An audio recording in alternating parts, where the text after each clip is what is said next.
Hi everyone and welcome back to another simple tutorial. In this video I'll show you how you can remove or disable restricted mode on your TikTok app. If you don't know what restricted mode is, it helps limit the visibility of content that may not be appropriate for all audiences, such as content containing explicit language, violence, or other potentially sensitive material. This process is pretty quick and simple, and the steps are the same for both iOS and Android devices. So what you want to do is to open the TikTok app on your device, and then we want to go to our profile by clicking here. Once you go to your TikTok profile, you need to click on the three horizontal lines at the top right corner of the screen, and after that open this settings and privacy option. Once you are on the TikTok settings, find the content preferences, and in here you'll see three different options and restricted mode is in the middle, so open it.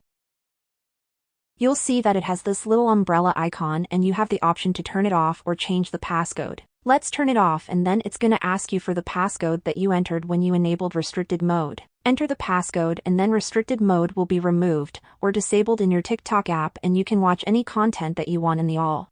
Thanks for watching this video, and I'll see you in the next one.